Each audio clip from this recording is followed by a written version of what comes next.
small friends, Booger here, and I'm back with another story to read.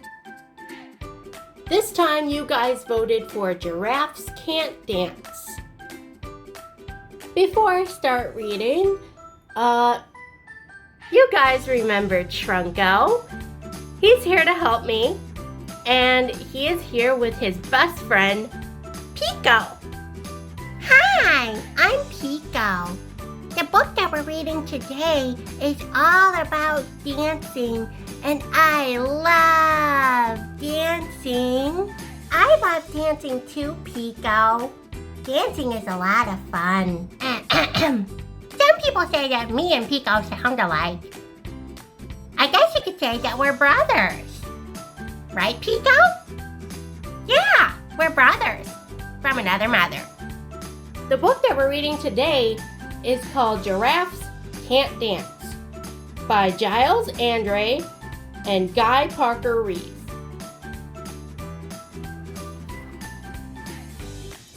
Gerald was a tall giraffe whose neck was long and slim, but his knees were awfully crooked and his legs were rather thin.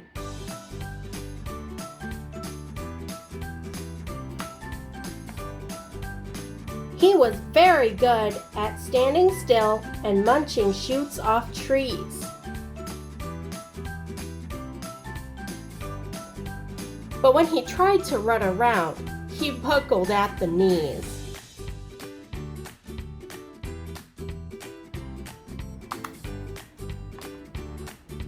Now, every year in Africa, they hold the jungle dance, where every single animal turns up to skip and prance. And this year when the day arrived, poor Gerald felt so sad because when it came to dancing, he was really very bad.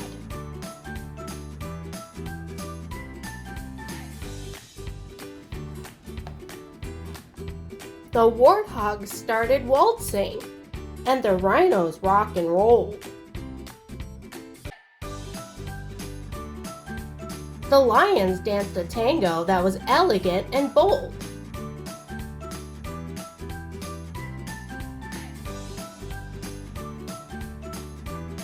The chimps all did a cha-cha with a very Latin feel.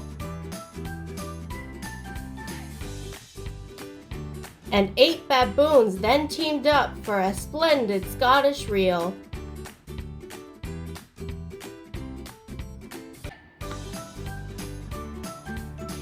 Gerald swallowed bravely as he walked toward the floor, but the lions saw him coming and they soon began to roar. "Hey, look at clumsy Gerald!" The animals all sneered. "Giraffes can't dance, you silly fool! Oh, Gerald, you are so weird!"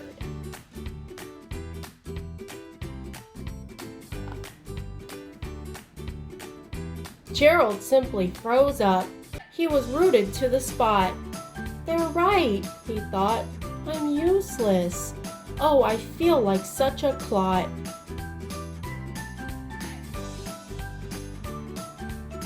So he crept off from the dance floor and he started walking home. He'd never felt so sad before, so sad and so alone.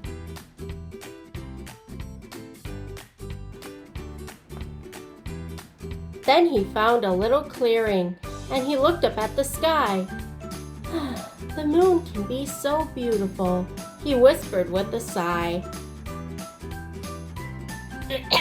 "Excuse me," coughed a cricket who had seen Gerald earlier on.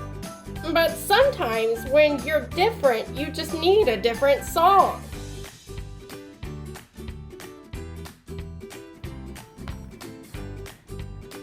"Listen to the swaying grass and listen to the trees. To me, the sweetest music is those branches in the breeze. So imagine that the lovely moon is playing just for you. Everything makes music if you really want it to."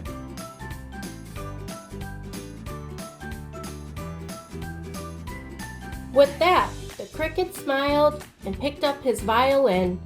Then Gerald felt his body do the most amazing thing. His hooves had started shuffling, making circles on the ground. His neck was gently swaying, and his tail was swishing round.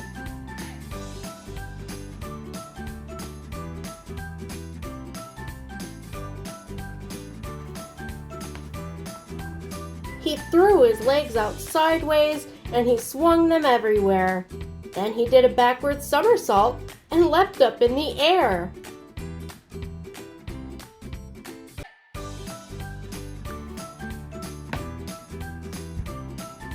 Gerald felt so wonderful, his mouth was open wide.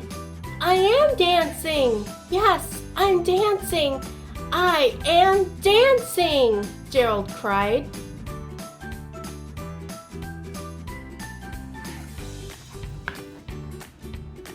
Then, one by one, each animal who'd been there at the dance arrived while Gerald boogied on and watched him quite entranced.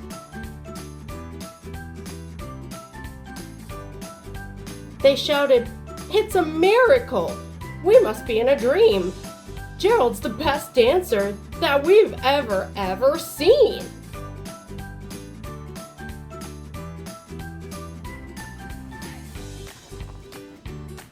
How did you learn to dance like that? Please, Gerald, tell us how. But Gerald simply twirled around and finished with a bow.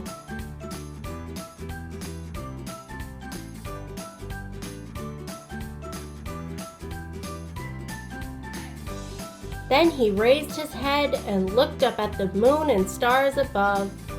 "We all can dance," he said, "when we find music that we love."